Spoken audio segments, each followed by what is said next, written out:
I am so glad you convinced me that the family car should be the Defender 110. It is so beautiful inside. It's so comfortable and it just feels indestructible. Yes, it really is. I've been waiting a long time for the new model to come out. The Defender 110, I'm telling you, it's my favorite car of all times. It's my third one. You know, I have stories of going off road. The guy managed the group. He was like, "What are you doing in this beautiful car?" I'm like, "I'm going off road." He's like, "Are you sure? Because you can use one of ours." And then they look like Mad Max cars. I'm like, no, we're going to do this. And he was shocked. Wow. Well, it's great because the Defender has been reimagined for 21st century adventure, and its unparalleled off-road ability as well as its robust interior are invaluable whether you're headed towards uncharted territory or just a weekend of exploration. The Defender 110 tackles challenging surroundings with absolute confidence. The SUV conveys strength outside and in, featuring peerless technology like an intuitive driver display and an award-winning infotainment system. That's my favorite part, to keep you connected no matter where the journey takes you. Adventure is unique to everyone, and so is the Defender. Choose from the two-door Defender 90, the four-door Defender 110, or the larger Defender 130 with the ability to seat up to 8 passengers. You'll find uncompromising performance in all three. So pack up and go even further with the Defender 110. Learn more at LandRoverUSA.com/Defender. Sometimes it takes a different approach to help you unlock your true potential. Capella University's game-changing FlexPath format helps you learn at your own pace and fit earning a degree into your life. From before you enroll to after you graduate, you'll be supported by people who are invested in your success so you can pursue your goals knowing that help is available if you need it. Imagine your future differently at capella.edu.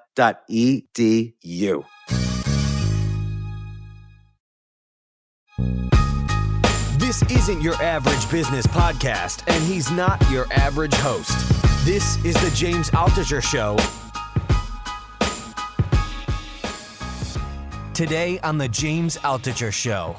Our species has never been united globally against one threat. And it's incredible to see from my perspective. We've got scientists who used to fight with each other, or who never talked to each other, coming together on panels, on phone calls, to try and solve this. And that's why I'm optimistic that even though this is going to be bad over the next, say, 6 months, we're going to have these scientific breakthroughs and hopefully never let a pandemic like this happen again. For anyone who's stressed out about this, it's understandable. I want to go back to what I said earlier, James, is that humanity has never, in its history of going back 500,000 years or more, been united against one problem. And when we do that, we solve everything. So we can conquer this. We just need time. And that's why we need to spread the rate of infection out until we can come up with more of these treatments and eventually a cure. And James, I want to thank you while we're on talking about social media. I'm following you all the time, and I think you and your guests are an invaluable resource. Thanks. Keep doing what you're doing. Oh, thanks, David. I really appreciate it. Ever since this started, I've been kind of being in touch with immunologists and doctors and economists on the economic side, and just trying to look at both sides of the issue to counter the media hysteria. Because even if there is a worst case scenario, you kind of don't want to have a hysterical scenario, is my point of view. Because I'm always afraid of hysterical eventually turning into historical, and I don't want that to happen. Well, exactly. Well, there's no reason to panic as long as we just do what we're all being told to do. It's one of those times where obeying orders is a good thing for everybody. So I hope that everyone listening, and if you have friends, family who are not staying home, or if they can, please encourage them to do so. It is out there. It's on surfaces. It's in public places. It's on elevator buttons. It's not the end of the world yet. I don't think that that's going to be the case. And it will have an end. But the question is, how long are we going to have this around? And I think that it could be around for longer than people think.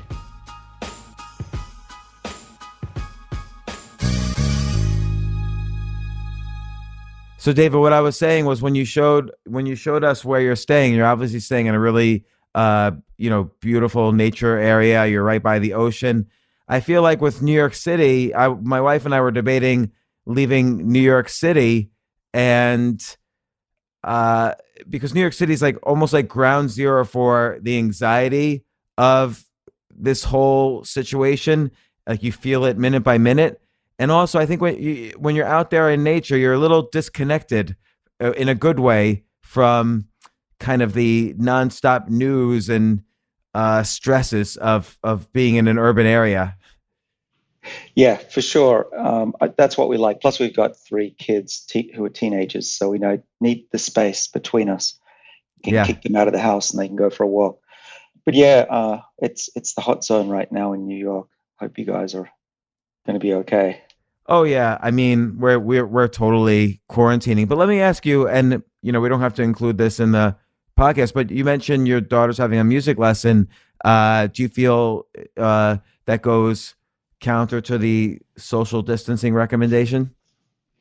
Oh, it's done via the internet. It's a Zoom call. Ah, Yeah. everything is going to start to, I feel like the entire, after this all settles down, the entire world, there's always going to be a new normal. Like there was a new normal after 9/11. There was a new normal after the financial crisis. There's going to be a new normal after this. And I think it's going to involve a lot more Zoom, a lot less travel, probably, and sadly, a lot less storefronts. But, it'll be interesting to see. I mean, it's just speculation now. So it's kind of in the future a little bit, but it'll be interesting to see. Well, I'm seeing a change already, and I think it's going to have lasting effects, like you say, that my kids are having gym lessons, bass guitar, language. They're doing this all on computers, and it's the world that I think they were dreaming of, actually, and we're just catching up with them. Yeah, that's funny. Like they like staying in their rooms and just, do you think, and obviously, so let me just say I have Dr. David Sinclair on here. David was on the podcast a few months ago for his really excellent book. And David, I can't stop recommending this book to people, Lifespan. It's the best book I've read on the science of aging and your view that aging should be treated as not an inevitability, but as an illness that could be treated.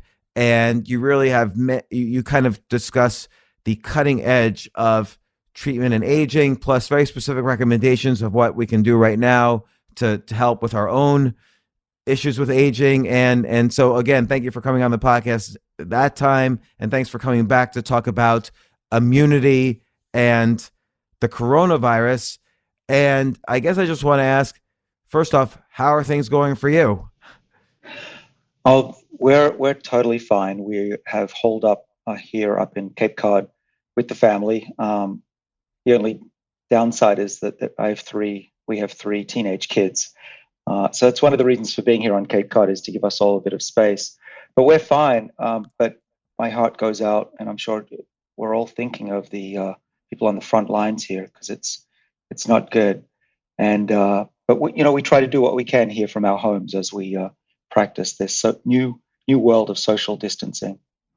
Yeah, and so I want to discuss, what you're specifically doing to boost your own immunity and what you're recommending. But when you say, I'm also just curious in general, what's your view of the state of the world? And any positives, of course, would be helpful, but if there's none, that's real. That facts are facts. So when you say things are not good, just what's your view of where things are at right now? Well, so let me just start with what I'm good at and what I'm not good at. So I'm not an MD, so nothing I'm going to say today is medical advice. That said, I have a PhD in microbiology, molecular genetics. I have a company that's making right now kits to detect viruses. So I have a lot of friends who are experts.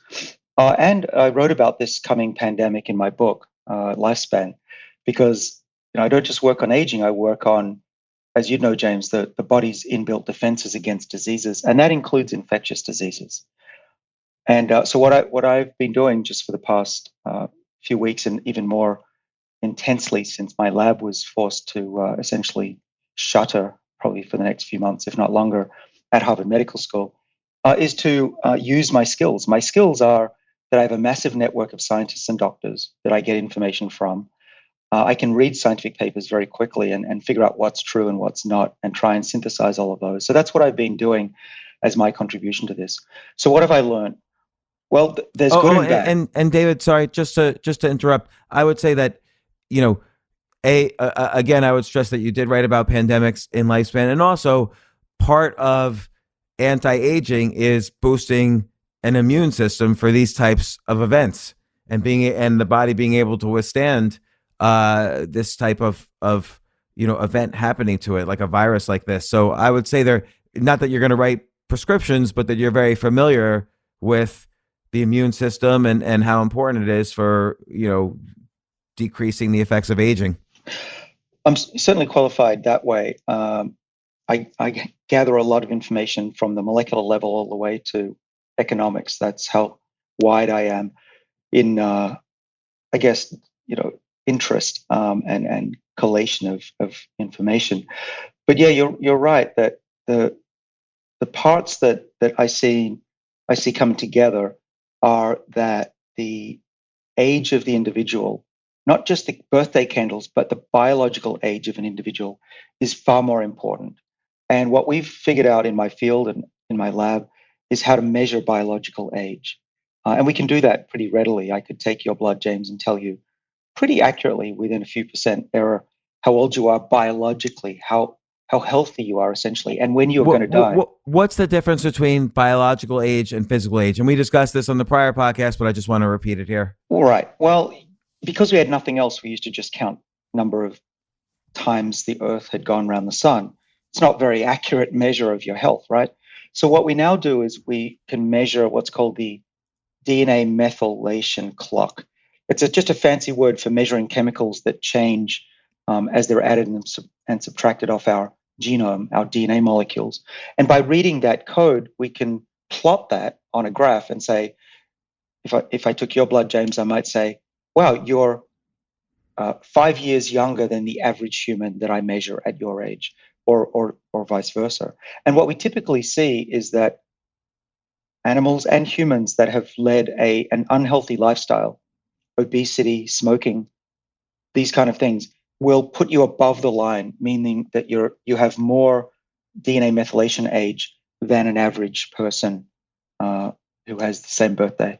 And there does seem to be, it's not just seem to be, it's very clear and very obvious that this virus is negatively skewing towards the older population, meaning the older I don't know if more of the elderly are getting it versus the younger, but if the elderly get it, it seems the mortality rate is higher than if you get it when you're younger. Oh, for sure. And one of the big changes as we get older is our ability to deal with major insults to the body. And that includes infections. And what we biologists are trying to do right now is to figure out exactly what it is that makes the elderly more susceptible. Now, obviously, if you ask a doctor, they'll just say, well, the patients are more frail and they succumb earlier. But that doesn't explain exactly why. Why does a diabetic more likely succumb to COVID-19? We don't know that. And I've been pouring through data, and I've been talking about this on social media, that there are some clues actually to what happens during aging that makes us more susceptible. I'll get into that, James, but I haven't answered your main question, which was, is there any good news? And there is some good news. The good news is that, as far as I can tell in human history, and I'd be curious, James, if you know of any exception, our species has never been united globally against one threat.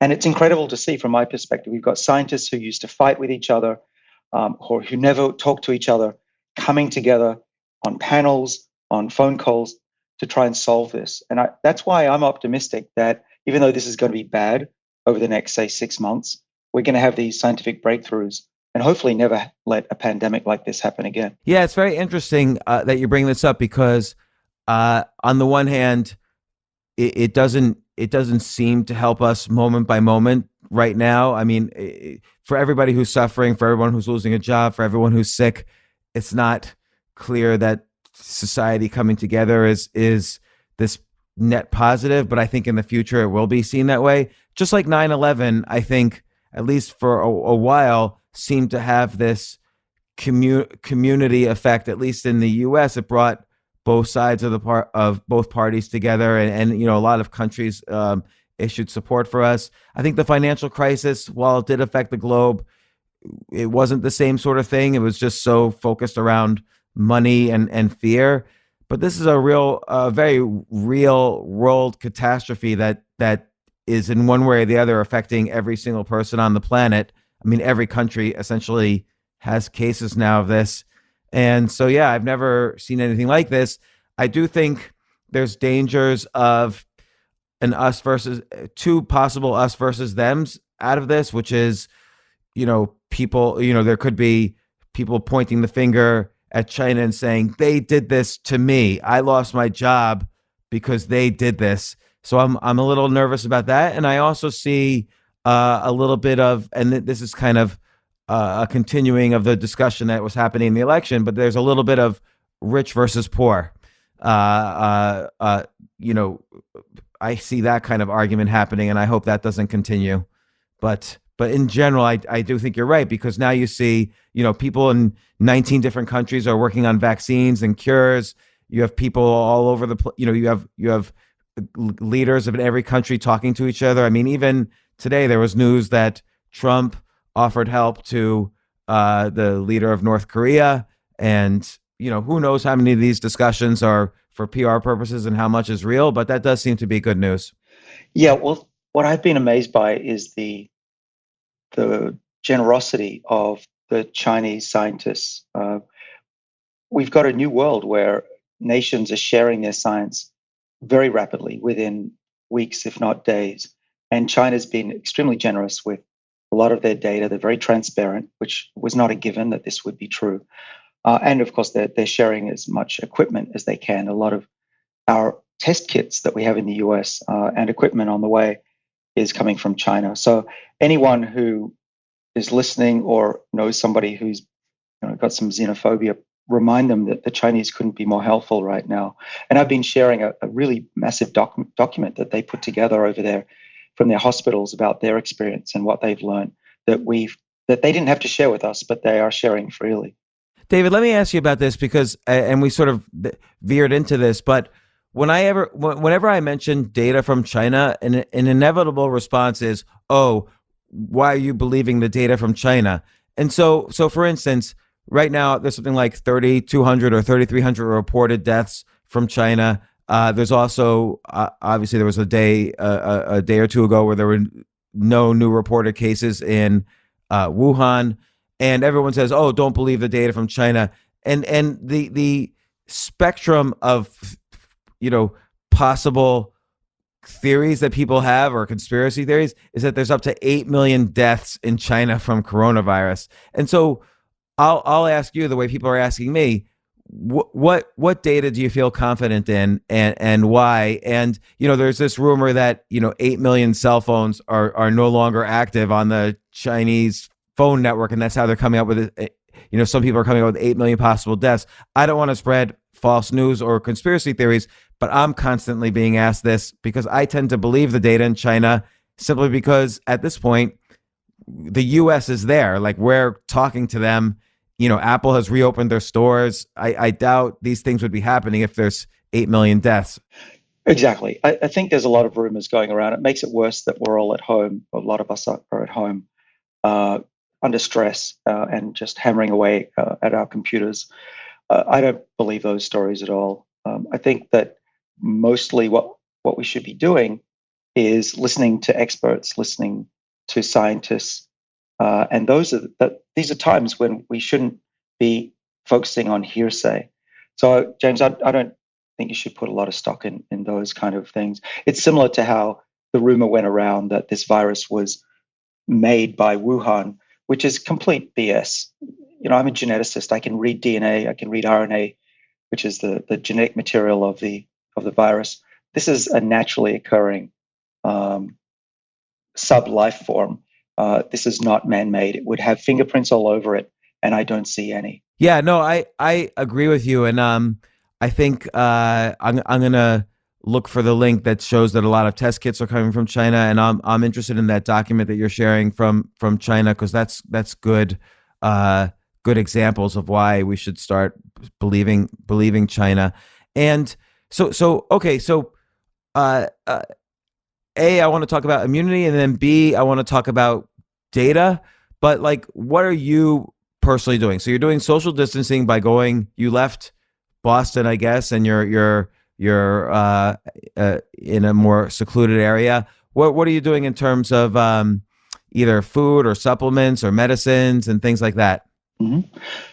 Well, first of all, I want to say, because if you're a doctor, you might roll your eyes, that there's nothing I know of that you can eat or you can take as a supplement that's going to prevent you getting COVID-19. That said, we want to be in the best physical shape we can be when any threat to our survival comes along. And this is a severe threat, especially to those of us who are over 50 and increasingly so as you get older. So what am I doing? I'm doing my best to keep myself and my family healthy and get even healthier. So I used to work out once a week because I was mostly on the road and typing. But now that I've got a bit more spare time because I'm not on the road, I'm working out at least 3 times a week. Working out means going for lifting weights and also doing a bit of aerobic exercise. High intensity interval training is good. If you're stuck in an apartment or a house, it's a little different, of course. Uh, Here at Cape Cod, I can go for long walks, which is a blessing. But I think anything that gets your heart rate up and gets your lungs moving, even doing star jumps in your house is going to help. You want your lungs to be in tip-top condition because one way to die from COVID-19, or at least make your life very uncomfortable, is not to have enough lung function. So get the red blood cells up in number and get blood, your circulation going. And actually, what you can do, even if you hold your breath a little bit sometimes, that's one thing that nobody else seems to be mentioning, or doing exercise or both, your body will be tricked into making more blood vessels around the lungs, around your muscles, within your muscles. Is And that true about holding your breath? Like if you hold your breath, your body makes more red blood cells around the lungs? that's my understanding. It's actually based on some science, which is that I haven't seen people hold their breath during a workout, but I have seen people use a tourniquet to lower the amount of blood supply in a muscle. And when you do weights under those conditions, you build stronger muscles, and the muscles have more endurance afterwards. So, to be fair, good question, James. I don't know of proof that that's true. Uh, I mean, you could try the tourniquet method or look it up on the internet, but that was what I was thinking may actually help. Okay, and then in terms of like for instance, since our podcast on anti-aging, I've been taking NMN, Nancy Mary Nancy, on it was mentioned in your book, and resveratrol, and you also mentioned metformin. I haven't been taking metformin, but I was curious what you thought of berberine as a replacement for metformin. Yep. So berberine is considered, and I use air quotes right now, poor man's metformin. And what people mean by that when they say it is that metformin is a prescription medicine for type 2 diabetics to bring your blood sugar levels down, and what's called HbA1c, which is glycated hemoglobin, a measure of sugar in your bloodstream. Berberine, we've studied it in the lab, so I can speak with some authority on this, at least in mice. It does seem to work very similar to metformin. It increases the number and activity of mitochondria, and does improve overall metabolic health. I've also looked at clinical studies, which there are at least a couple that I've seen that are done well. And so I do believe that berberine may have effects. You do need to take high doses. I could look this up, but by memory, I think you have to take about 1 gram or more for it to actually lower your blood sugar levels, if that's your goal. And in terms of like boosting immune system, NMN and these other things, is there anything like, does it work for kind of, if not preventative, at least kind of keeps you strong in the advent you might get? Well, actually, is it preventative? Things like NMN and boosting the immune system with these drugs or supplements? So we don't know yet. There's been very little work done actually on these longevity pathways that we work on. and immunity. Part of the reason that it's difficult in defense of my field and my lab is we typically work with mice, and those mice are held in germ-free environments. But what can I say? I can say that resveratrol is inhibitory of many different viruses, including SARS and MERS. That's in the dish, it hasn't been tested in people yet. And quercetin, which is a related molecule to resveratrol, also seems to inhibit relatives of the COVID-2 virus. What's quercetin? Is that a drug, or how do you spell that? Quercetin, quercetin. You find it in apples and onions, but in such small amounts, you typically would have to take it as a supplement if it's going to have any physiological effect. But it's if you look at its structure, which is those ball and stick structures, it overlays with resveratrol, and we showed in 2003 that quercetin and resveratrol both activate the SIRT1 defensive enzyme. SIRT1 is one of these longevity genes that you can read about in my book. These enzymes, there are 7 in the body, and they respond to fasting and exercise, and they make the body more robust. Basically, these are the defense forces of the body. Now, whether or not it helps to take NMN and resveratrol or quercetin for immunity, we literally don't know. So I'm not going to encourage it. I don't think there's any major harm in taking it. Though I will give one caveat, James, because I'm a scientist and it's important everyone has information to decide on their own. A study of resveratrol in mice showed that it upregulated the ACE2 receptor. Why is that important? Because the ACE2 protein, actually it's an enzyme, is in the lungs, in the heart, and that is how the virus, coronavirus number 2, gains entry into cells. So that was in mice. We're not mice, of course.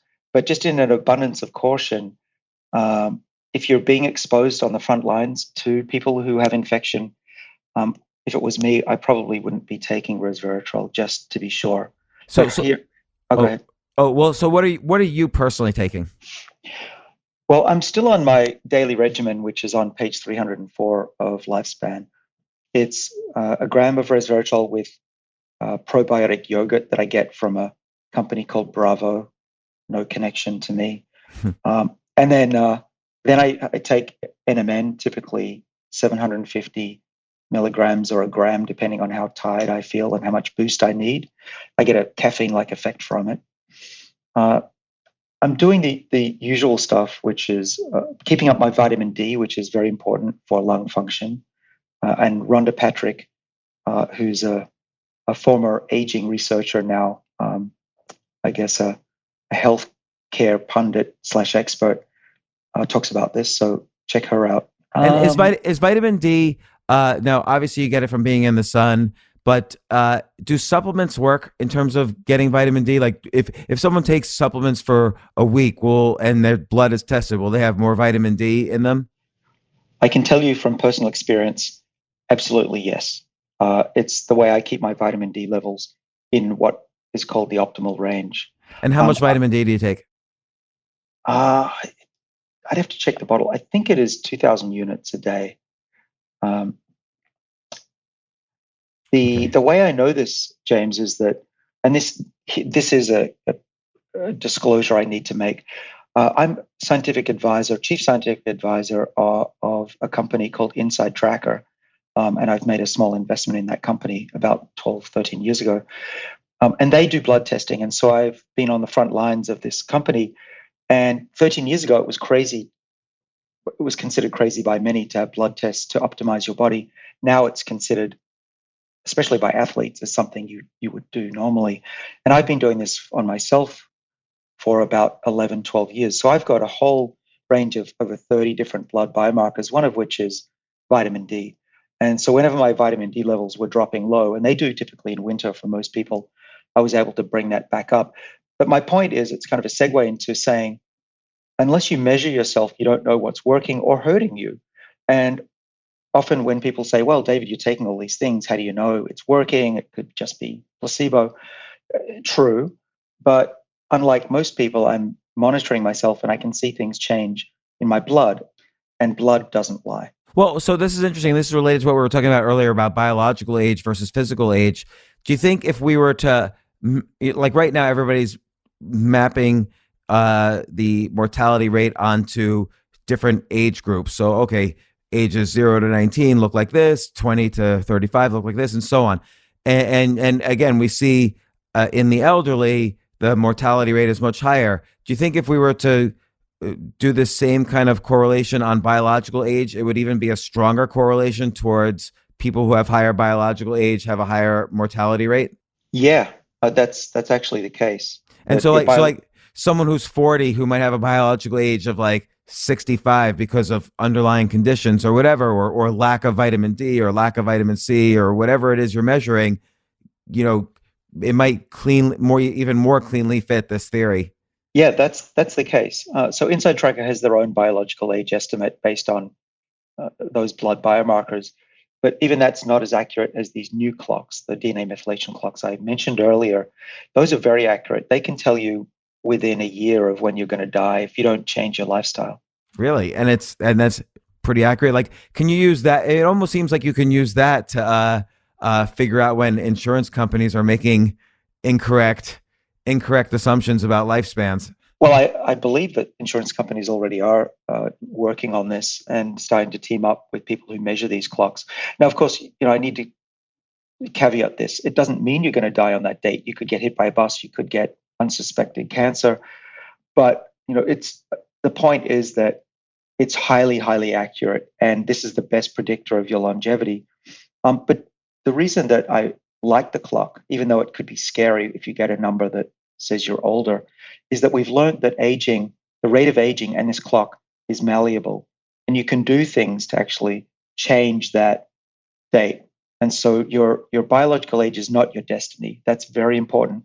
And if you wait too long till you're in your 80s, we think, and from studying animals, we think it's too late to largely change that trajectory. The longer you wait, the harder it is. Okay, so you're doing the NMN, you're doing the resveratrol, quercetin, probiotic yogurt, vitamin D.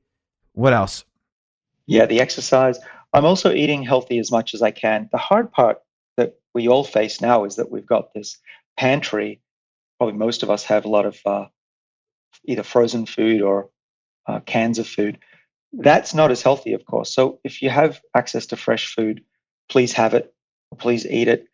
We're eating as much fresh food as we can. The reason is that the molecules in fresh food, of course, there's vitamins and minerals, but the other thing that fresh food has is that it has what are called xenohermetic molecules, which are molecules that turn on your body's own defenses.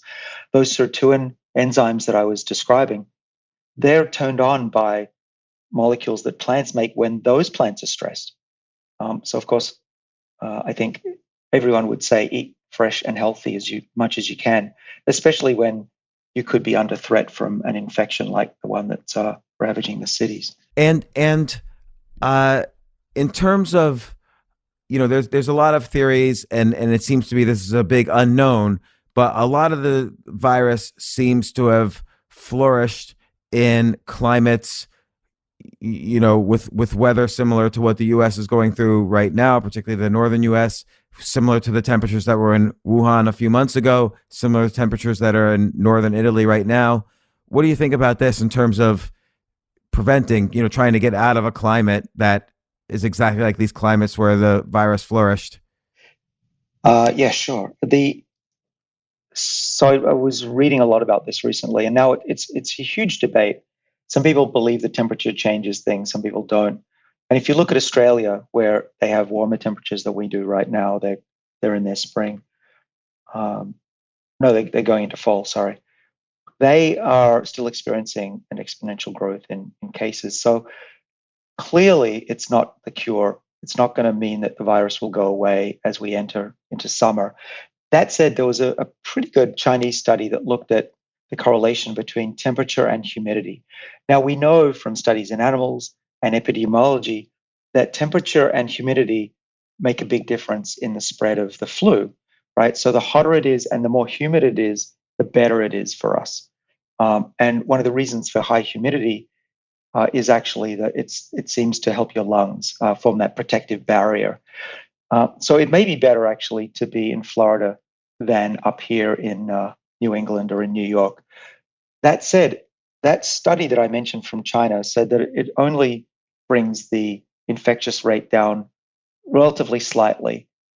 So I think all in all, I think it's better to, wherever you are, just practice these social distancing measures. That's going to be 99% of your protection. And here's the question I have about. So my family's been practicing social distancing for the past, I guess, almost 2 weeks now. When it's amazing, by the way, how fast this has changed the entire world. Like 2 weeks ago today, 2 weeks ago today, I was in the Netherlands giving talks, traveling around, and everybody was aware of coronavirus, and everybody was talking about it, and people were certainly scared about it or wondering if they should be scared about it.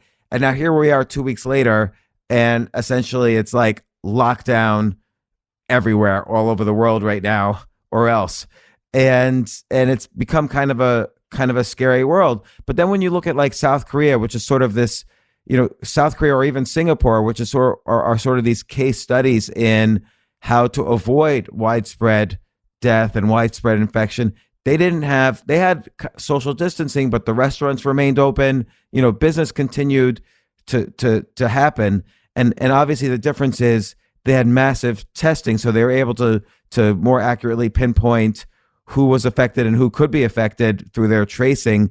But is that the difference? Is it either kind of one extreme or the other, like test everybody or lock everybody down? It seems so. There are other rumors such as genetic differences or the number of smokers, the number of elderly. But by far the biggest factor is how quickly you shut the communities down and stop people from touching each other or coming in contact with surfaces, or breathing on each other. And you're right that the countries that did the best, and look at China, they were as bad as Italy is now and got it under control relatively quickly in a matter of about 6 weeks from this point. It's doable.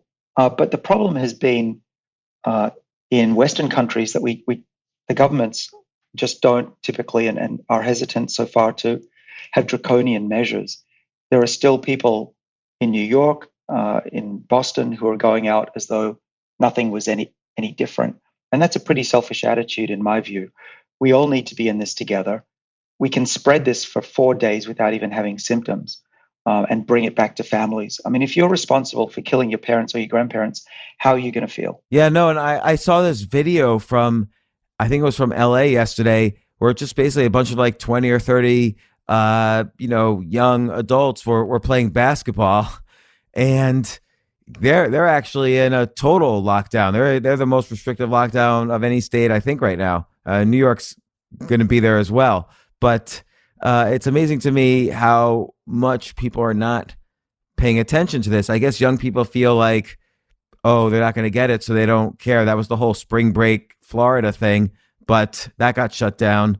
And what I wonder is if we all just stayed indoors for 4 weeks, wouldn't that automatically end the virus? Because it stays around on surfaces for just a few days tops.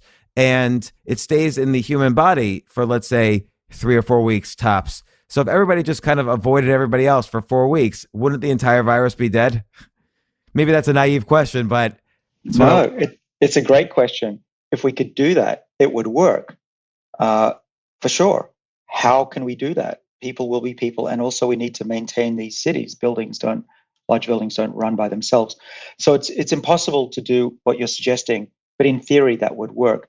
But in the meantime, if we practice what is called social distancing, it's probably better called physical distancing, what that does is it's slowing down the spread. There's no way we can wipe this thing off the planet anytime soon without a vaccine. That's the bottom line. This is not going away probably for the next 18 months, even for 2 years potentially. But what we don't want to do is to overwhelm the healthcare system, as we've seen in Italy. The reason that Italy most likely has these great numbers of deaths versus number of infections is largely because they've run out of ventilators. And then you're screwed. Then you've got 70, 80-year-olds who are just lying in beds dying, and you don't know what to do. There's even hospitals in Boston, one of the best places in the world to get sick usually, that have actually had to double up on ventilators. You use them for one person usually. Now there's two people. And it's only going to get worse. I mean, I know this sounds like a doomsday thing, but this is a fact that we're already at a point where hospitals are reaching their maximum capacity.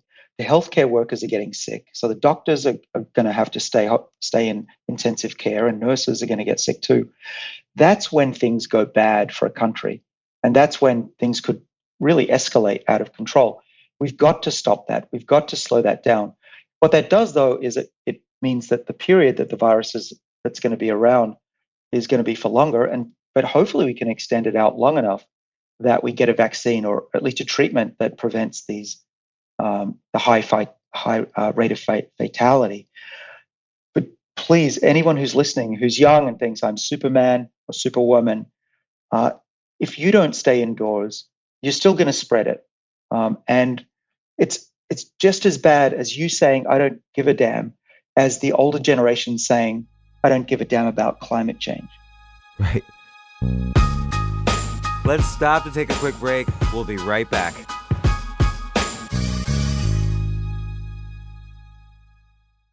Oh my gosh, I love these clothes. Mizzen and Main. That's Mizzen and Main. It really is the most comfortable work clothes. Travel clothes. I had to travel this whole week. I'm traveling for a week and a half, and I just took Mizzen and Main clothes with me. Close out 2023 in style with comfortable, breathable, packable, and machine washable pieces from Mizzen and Main.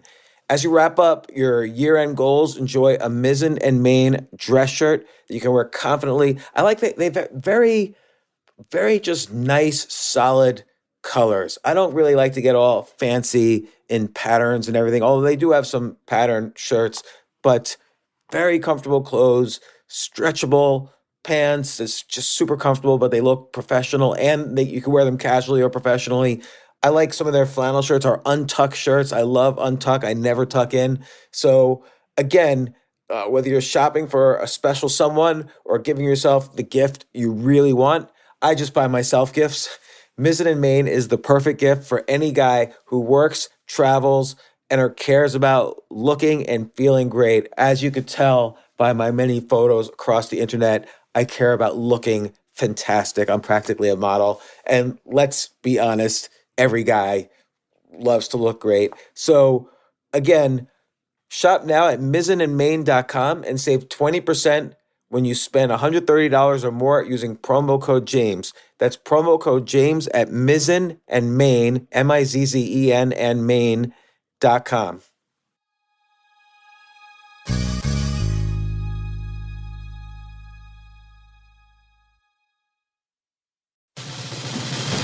These days, we're all investors, trying to be smart with our money despite our worst impulses. But at iShares, we believe that deep down inside of every investor is a better investor.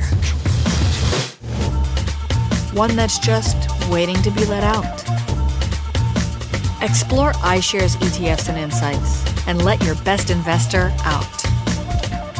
Visit iShares.com for more information.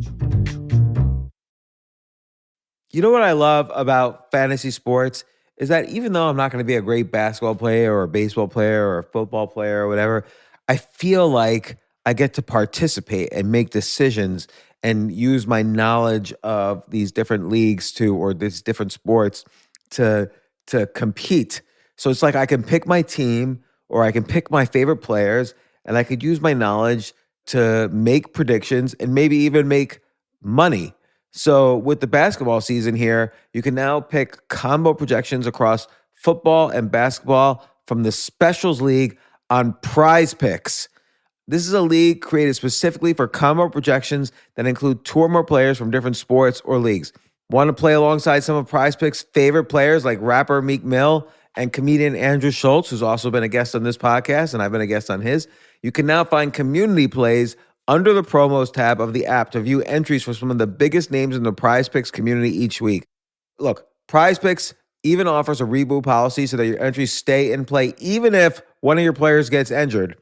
For football and basketball games, if you have a player who exits the game in the first half and does not return in the second, that player is rebooted. PrizePicks is the only daily fantasy sports platform with an injury insurance policy. What? So I love playing it. I love anywhere where I can use analytical ability with my interests to demonstrate some skill and maybe make some money. And I like the game-like aspect. I do wish they had chess as a category on prizepicks.com, but I'll settle for what they've got. Maybe I should make my own fantasy chess league. But in any case, I love PrizePicks. Go to prizepicks.com/James. Use code James for a first deposit match up to $100. That's the easiest $100 you're ever going to make. So that's prizepicks.com/James and use code James. Daily fantasy sports made easy.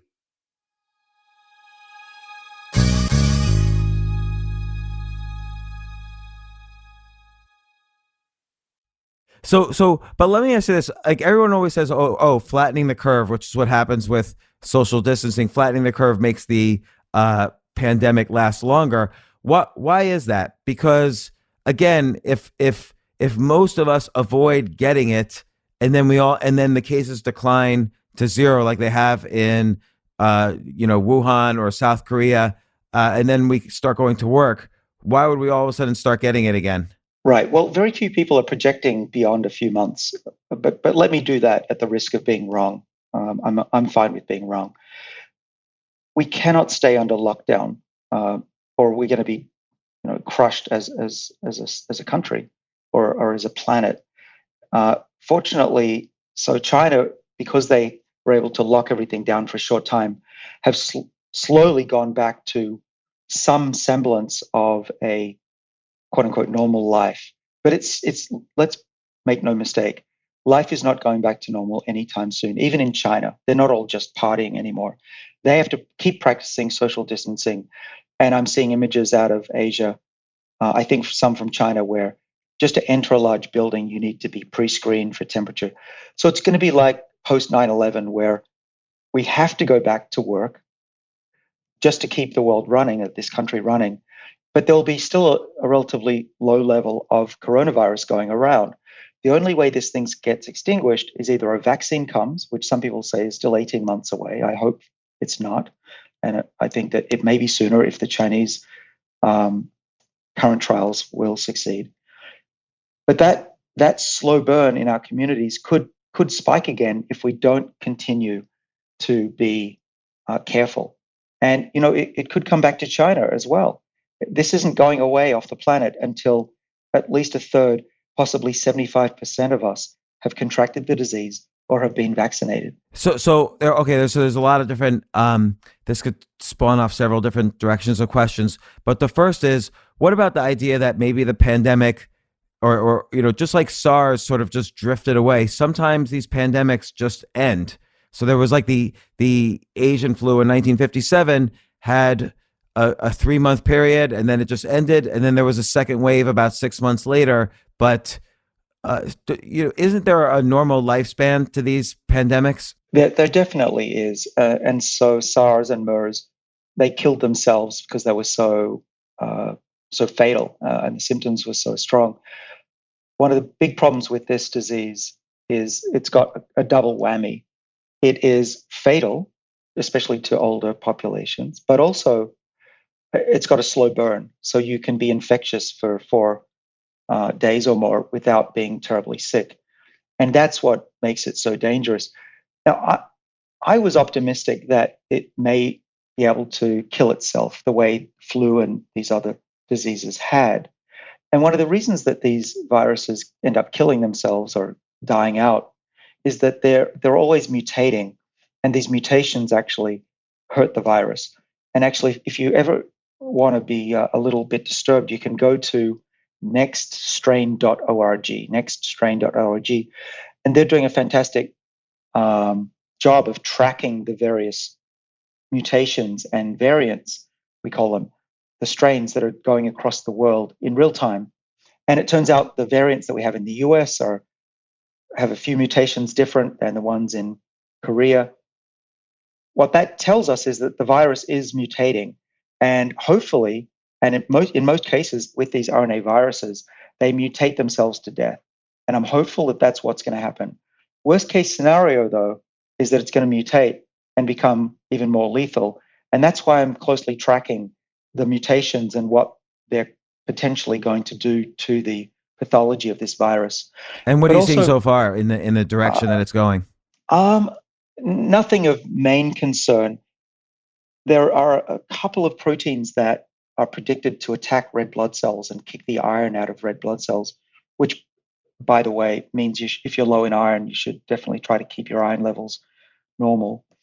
Those genes are mutating. Now, it could be that one mutation pops up that makes the virus more easily able to attack red blood cells. And that would be, of course, the worst thing possible, because if the lungs have pneumonia and sticking together and you can't get enough oxygen, and then you can't get enough red blood cells as well, that would make the lethality worse, or higher. But I don't yet see anything to be of concern just now. But what can also happen is that these viruses mutate, particularly on this spike protein that surrounds the surface of the virus.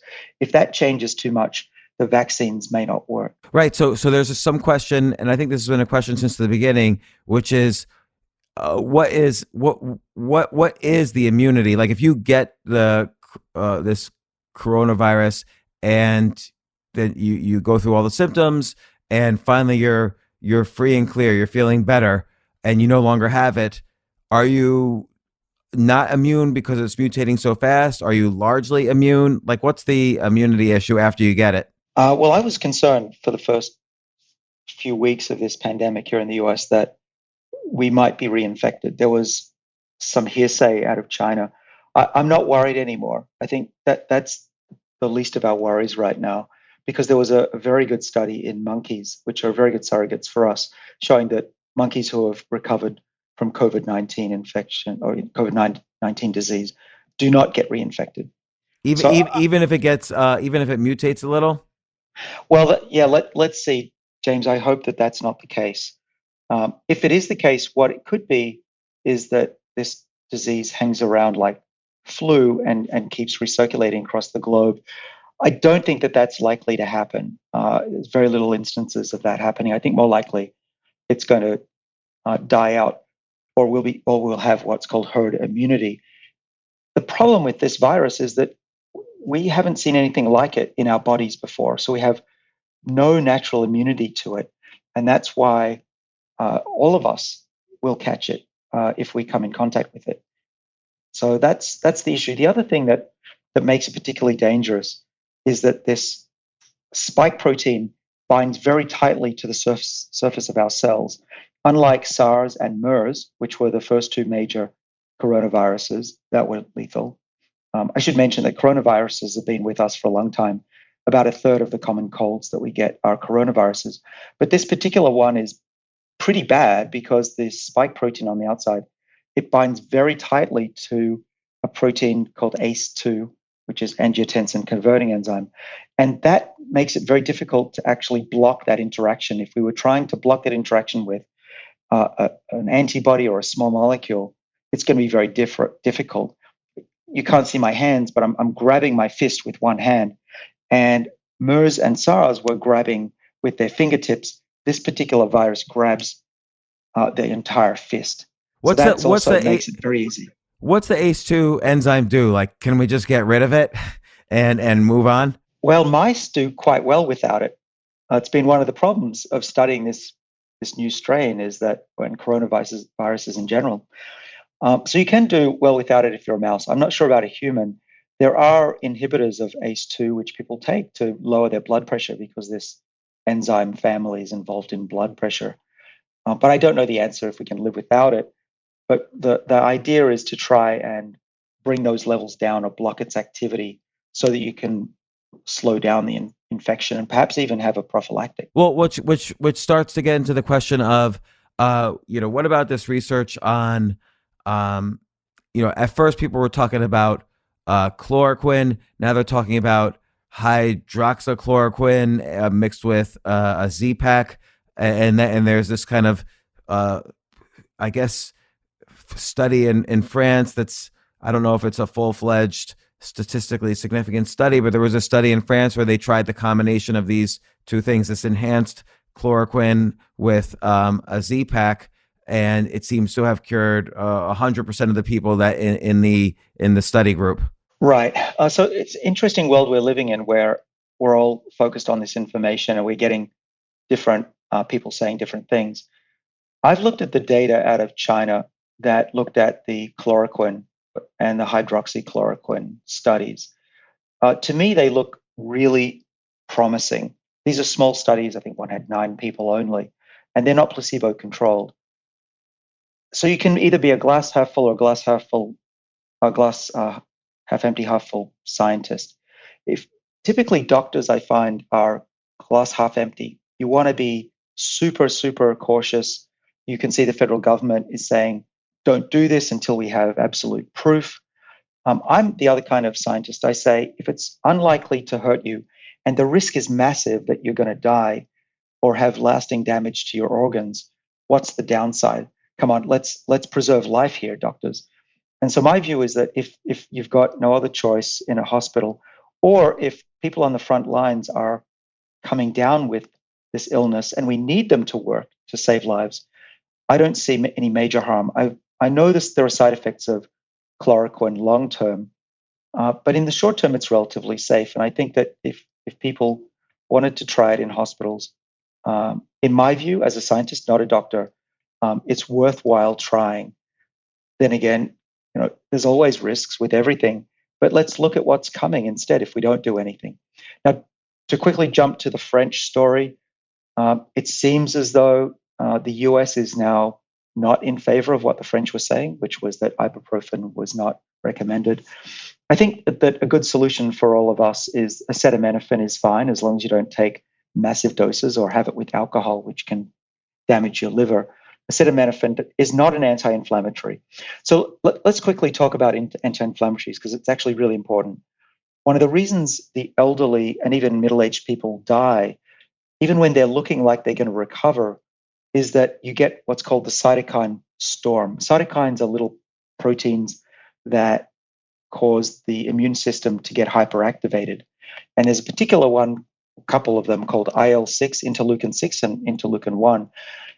What a couple of studies have shown is that you can reduce the rate of death when you get this cytokine storm by interfering with those signaling pathways. And there are some drugs that are on the market that do that.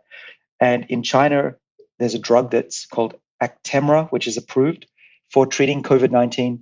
And in Britain, at least I know from friends who are doctors, they're using it over there.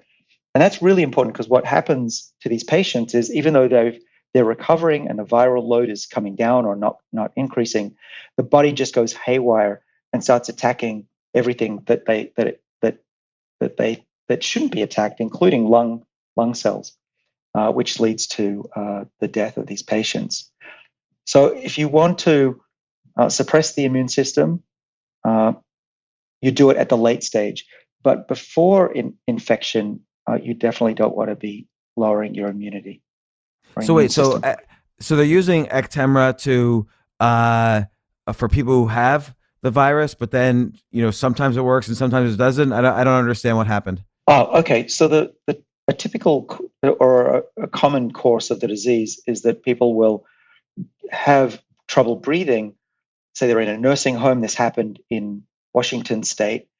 That these elderly were they didn't seem like they were going to die any moment. But they did. Within a couple of hours, people can just crash and burn and die. And the reason for that is believed is that the body is overreacting to the virus and attacking the body itself. And so the drug that's now recommended in China, or at least approved and being used in at least UK, is this Actemra, which slows down the body's auto attack of its own cells. And so it's thought that could help save some patients that are crashing that way. So now we're seeing Actemra, we're seeing chloroquine, and I guess I don't know the difference between chloroquine and I don't know how to say hydroxyquin or whatever. But why aren't we, like Bayer just donated 3 million tablets of chloroquine for medical use for this? Why aren't we just like actively giving this to everybody who's in an ICU bed right now? Or why isn't everybody just taking this for preventative? Well, there are short supplies. I don't think you can even get it in the US easily, especially if you're not sick yet. CVS, I'm told, is no longer it's no longer available. In the hospitals, they're making sure that they save it for emergencies. Is my understanding, and in both Germany and Australia, the government has stopped the sale of chloroquine and hydroxychloroquine, which is also known as plaque nil, like plaque on your teeth nil. So why aren't people using it? Well, I think it's short supply. It's got to be reserved for those critically ill patients. Um, I don't actually know if it's being used on the front lines. If anybody does, please let us know. I mean, But I think the problem. sorry, but 2 days ago, like Bayer announced they were going to donate chloroquine to the U.S. 3 million tablets to the U.S. Great, great. I think it should be used, But then again, we've got folks from the CDC saying it's not proven to work yet, and so it's hard to know what to do. But as I said, my opinion as a PhD and a scientist is, if you've got no other mechanism to help these patients, it's worth a shot. But I think you're right that it makes sense to give it prophylactically to the people who we need, to ambulance and workers and the nurses and the doctors. And I tweeted that and I asked for people's opinion. It makes sense, but I think the problem is it's in short supply. But you know what? If Bayer donates that much, it's a cheap, relatively safe drug. That's what I would do if I was the head of a state or as head of the CDC. I would say that hospitals should consider this. Yeah, now there's a news story from yesterday. Novartis, Mylan, and Teva to supply tens of millions of chloroquine tablets. So right. Who knows? Maybe this is. I mean, what I'm looking at for is I see the worst case scenario and I'm trying to understand it.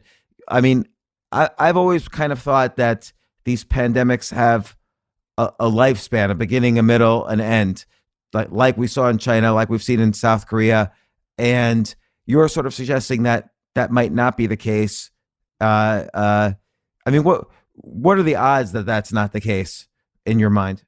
Well, it'll definitely have an end. I would say that 2022 is going to be an incredibly good year for us, similar to 1918 versus the Roaring '20s, or the aftermath of World War II, where production in 2 years was back to pre-war levels. So it's not the end of the world yet. I don't think that that's going to be the case, and it will have an end. But the question is, how long are we going to have this around? And I think that it could be around for longer than people think. So you're saying like there could be second, third, fourth waves, but it'll have maybe a short-term end at some point. Well, that's the $1 million question. Actually, it's the $1 trillion question. Now, there are scientists, modelers out of University College London that are making predictions that this could continue to rise in number of cases and deaths until July of this year in the US, which would be, and Britain.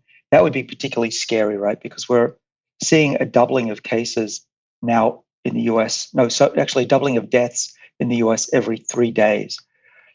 If you do the numbers, that's a lot of people who are going to die by July. I hope that that's not true. I hope that what we're doing now in terms of staying home and stopping school is going to work. But we're not doing the same as what China and South Korea did, or Singapore. So we cannot expect the same results. We're more like Italy. And if you're brave enough to look at the hard statistics on Italy, it's not good at all. And we're only, I think it's a week or 10 days behind Italy. Right, but Italy, it's much more skewed towards the elderly. There's a lot more smokers. There's been a lot more social interaction between people.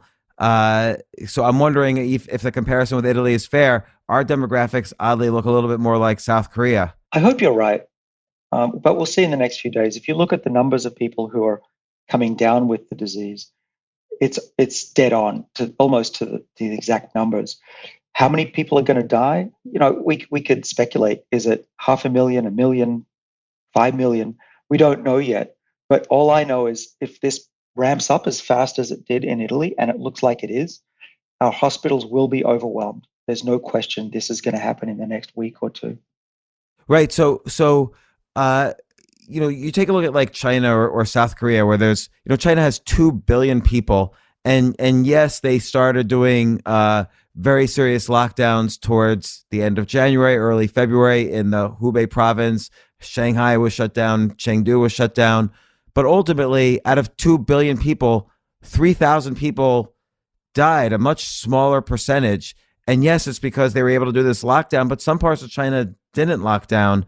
And, and in South Korea, they had a completely different strategy, which was the massive testing strategy. So they didn't really they did social distancing, but they didn't really do any kind of lockdown. And same with Singapore. So we've seen two different strategies work.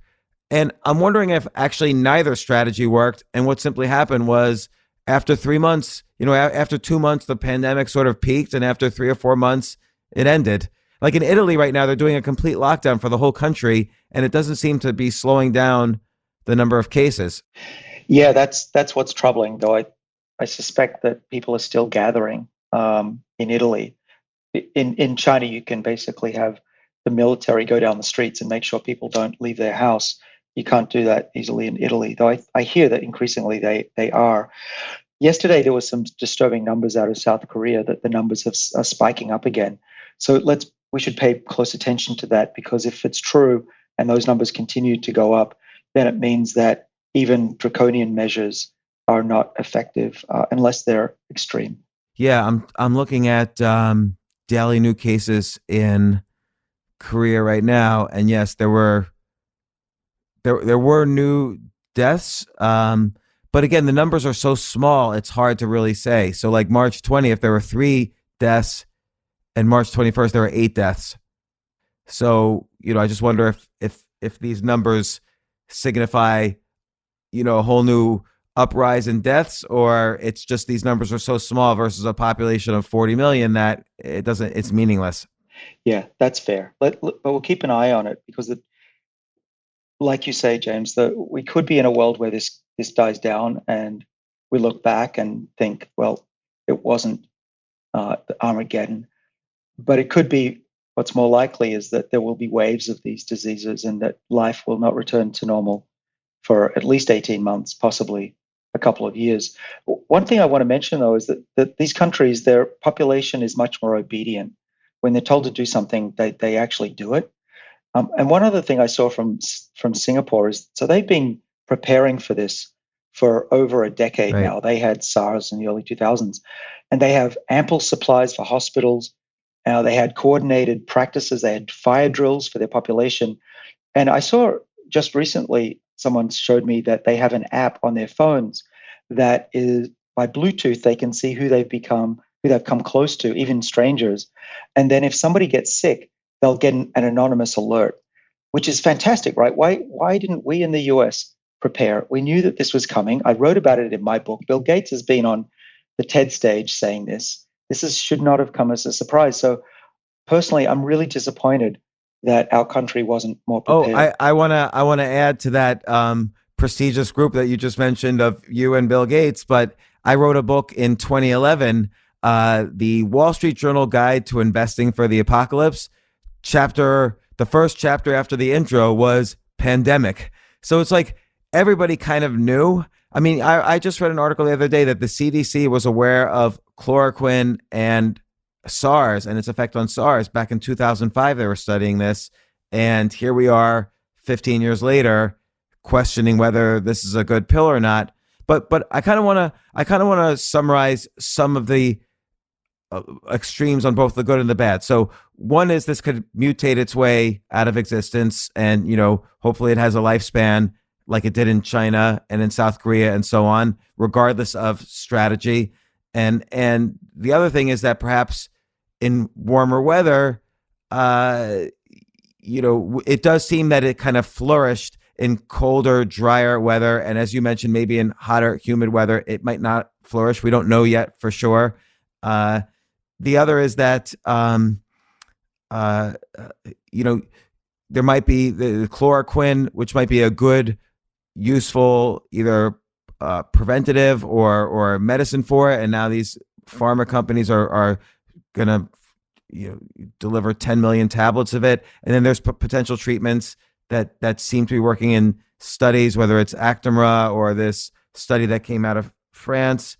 And so there does seem like some potential for hope. And we also have seen now in several countries that there's been either little to no deaths, or from a point where they had a high number of cases per day, they got much lower, like South Korea and Wuhan being two examples. And then on the other side is the fact that we're not doing the heavy quarantining, even though we're trying, and we're not doing the heavy testing, even though we're trying. And so it potentially could be that the U.S. is the worst, and we'll really see what happens in a country that ignores these extremes, and that's sort of the worst case scenario, and that it doesn't just die away, it kind of just keeps spreading in this exponential fashion.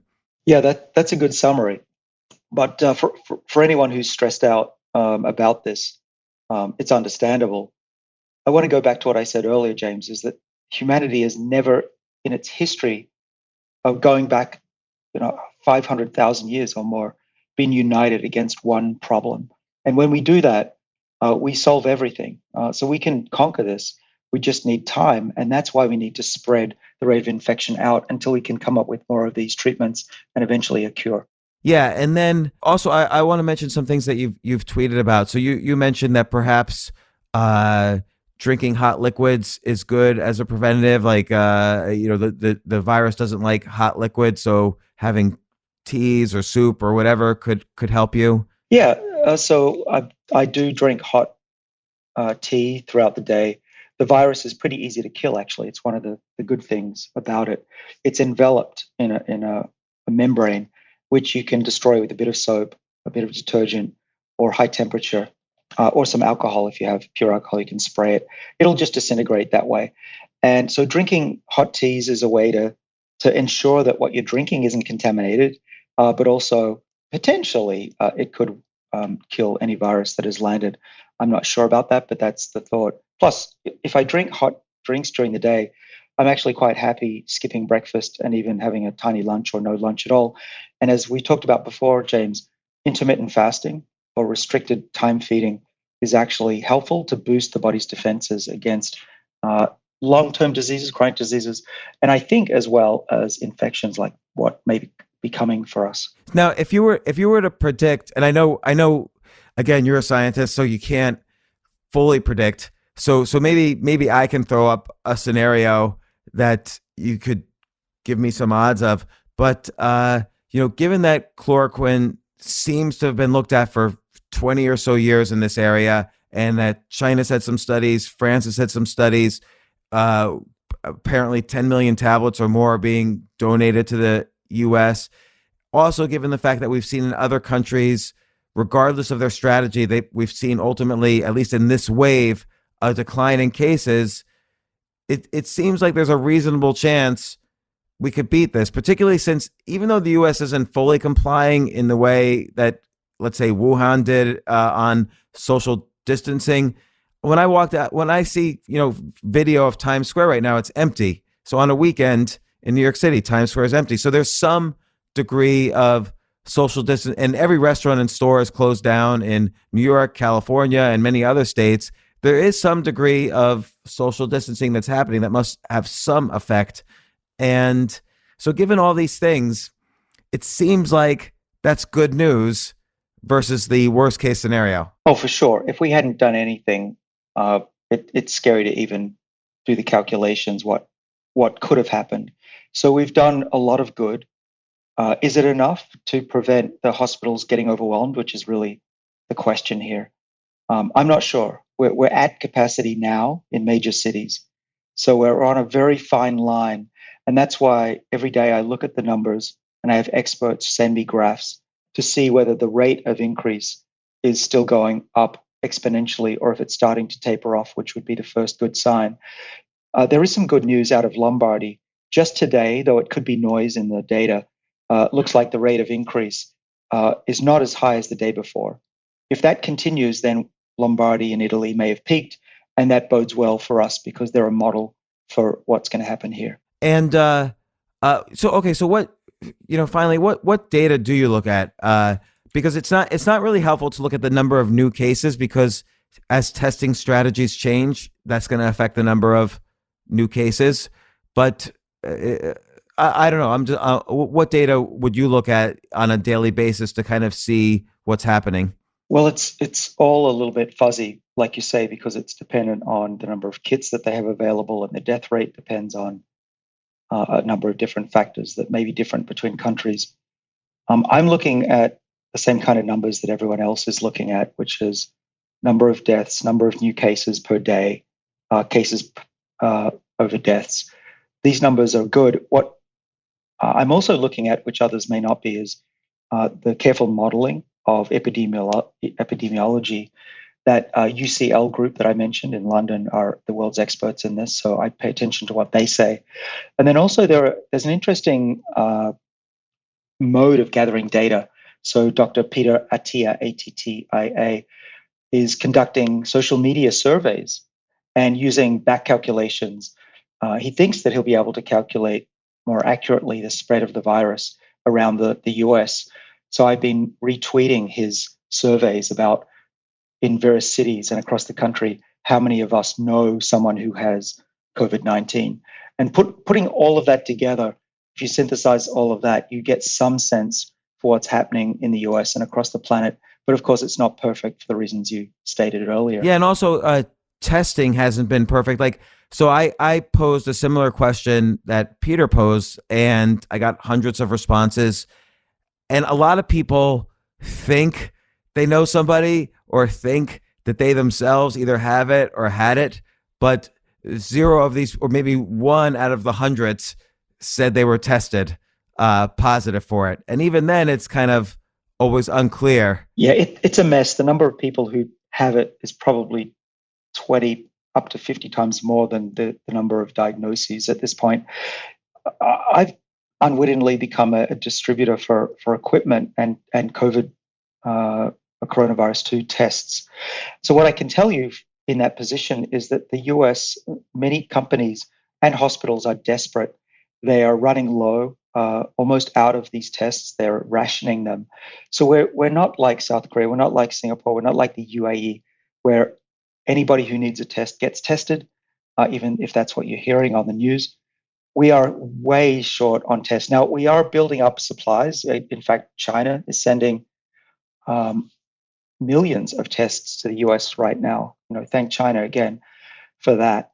But that means that the US numbers in number of cases is a huge underestimate. And how many cases do you think, what percentage of cases do you think are totally asymptomatic? So we'll never test them and we don't really know, but that actually has a big effect on the mortality rate. Yeah, I don't know those numbers, those hard numbers. I'm aware that some people, particularly very young kids, don't have a lot of symptoms, but I just don't know what percent have zero symptoms. I think more likely people have a scratchy, sore throat and a hacking dry cough.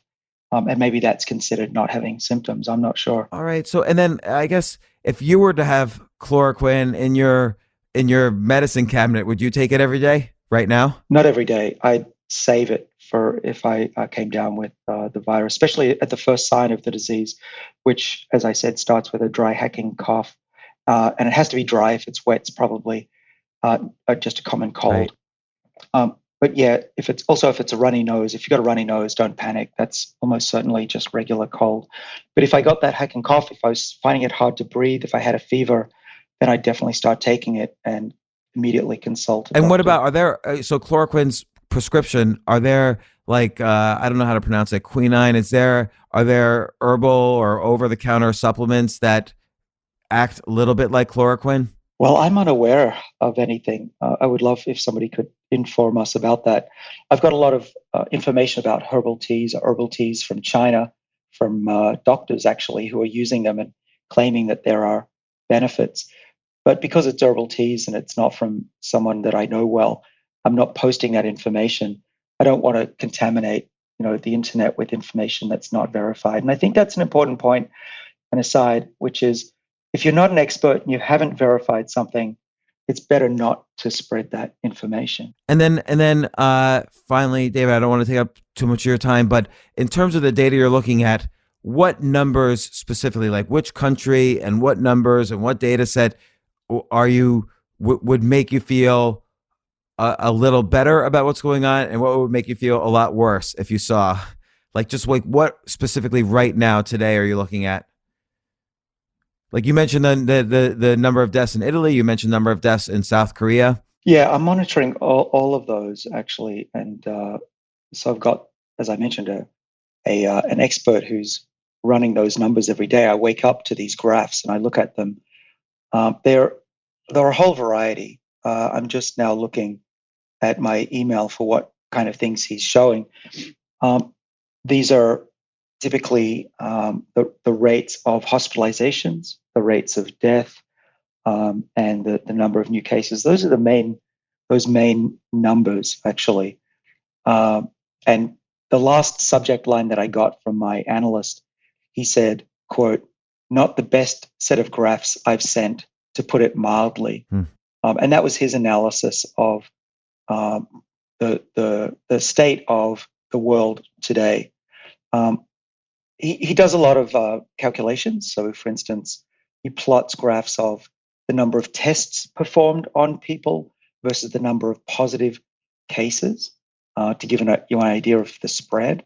He's got other graphs that are the number of hospitalized versus the numbers in ICU versus the number of deceased. And that gives us more of an idea of the ability of the hospitals to cope with the problem. And all of those curves, unfortunately, are still going up higher and higher every day, with the exception of the number of new cases, which seems to have slightly dipped just for this last 24 hours. And in terms of like number of tests versus number of cases, is there like, what's that percentage look like? So people who go in with symptoms and then they test negative, is that high? Is that low? That's data I haven't seen. So based on yesterday's numbers, we're looking at an exponential increase. The number of total positive cases in Lombardy, Italy, were roughly 25,000, and the number of tests performed were 67,000. So it's like a little more than it's like a little more than a third are coming up. If you have symptoms that seem like this and you get tested, it's like 40% get it. Right, but it could also mean that only people who have severe symptoms are being tested too. Right. All right. Well, okay. Sorry, I have one more question, which is the test, developing a test for this.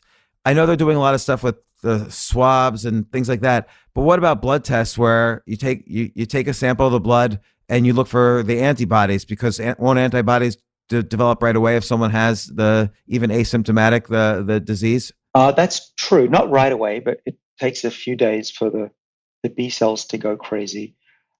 So there are three types of tests, actually. The one that everyone is talking about, the one that the CDC screwed up terribly. By the way, any graduate student, I think, could have done a better job. Sorry to be angry with the CDC. I know that they're important, but that was frustrating for us scientists to see that. So there's the PCR test, which stands for polymerase chain reaction test. That's essentially a DNA amplification test. Even a high schooler could do that test, assuming the kits work. And what that does is it tests for the presence of the RNA in your system, whether it's in your blood or your sputum. That is the yes or no test that's typically used. There's another test which is that last test, that PCR test, takes a few hours because the PCR has to go through 20 or 30 cycles, which takes a while. So you've got a few hours. The immediate tests that work in 15 minutes are more like a pregnancy test, where you put a drop of blood in a little device and you get this bar that shows up in color.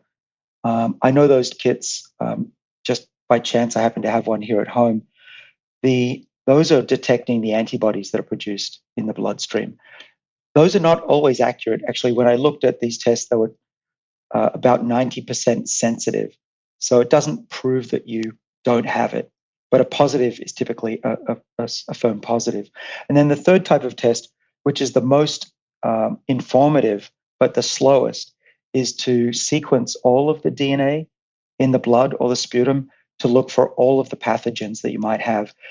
That will tell you, first of all, if you have a co-infection, if you have pneumonia or the flu or a common cold as well, which is probably gives you a worse prognosis, but it also tells you the variant, the strain of the virus that you have. And that's important for tracking the virus. And it's going to be especially important for correlating the strain that you have or the strains that exist and the symptoms, and to be seeing if there's new, more virulent strains emerging in the community. And that's what the company that I co-founded is actually doing. Another disclosure, I started a company that detects these things. It's called ArcBio. It's in Cambridge, Massachusetts. And they do this DNA sequencing test that tells you all of the infections in the body with one simple test. Well, and also I'm going to encourage people, just for continued information, you have a newsletter, your Lifespan newsletter, where you've been kind of focusing a lot more lately on the coronavirus, and people could, people could sign up for that at lifespanbook.com, or how do people best sign up for that? Yeah, folks can sign up for the newsletter. I'm putting out fairly regular newsletters about the virus and what I'm learning on the front lines and from my analysts. It's at lifespanbook.com. You can also get my previous newsletter that went out a few days ago, which is still relevant. I'm also on Twitter at David A. Sinclair and Instagram at David Sinclair, PhD. And James, I want to thank you while we're on talking about social media. I'm following you all the time, and I think you and your guests are an invaluable resource. Thanks. Keep doing what you're doing. Oh, thanks, David. I really appreciate it. Ever since this started, I've been kind of being in touch with immunologists and doctors and economists on the economic side, and just trying to look at both sides of the issue to counter the media hysteria. Because even if there is a worst case scenario, you kind of don't want to have a hysterical scenario, is my point of view. Because I'm always afraid of hysterical eventually turning into historical, and I don't want that to happen. Well, exactly. Well, there's no reason to panic as long as we just do what we're all being told to do. It's one of those times where obeying orders is a good thing for everybody. So I hope that everyone listening, and if you have friends, family who are not staying home, or if they can, please encourage them to do so. It is out there. It's on surfaces. It's in public places. It's on elevator buttons. Try, if you can, convince your family not to congregate. If you need to go out there, by the way, please do use caution. You can use your knuckle, use your elbow, cover your hands when you're touching things. Those are the best ways to avoid catching it. And of course, as we all know, try to avoid touching your face. One of the things that I use as a trick is, if I'm not needing my hands and I'm in a public space, I clasp them together, and that stops me from inadvertently rubbing my face for some reason. Yeah, I keep my hands firmly in my pockets, and it's weird how much of this we'll see in, whether it's 4 months or a year or whatever, how many of these things will become permanent habits for people, but we'll see. And just for people listening, obviously we didn't talk about the business economic side, which so many people are concerned about. I will cover that in another episode, but thanks for listening. And once again, Dr. David Sinclair, author of Lifespan, thank you so much for coming on the podcast. I feel like my IQ goes up when I talk with you. So I hope you come on again, and we can go over this data again, maybe in a few months when the data takes a different direction. And thanks once again. I'd be happy to come back on. Thanks, James, for having me. Thank you.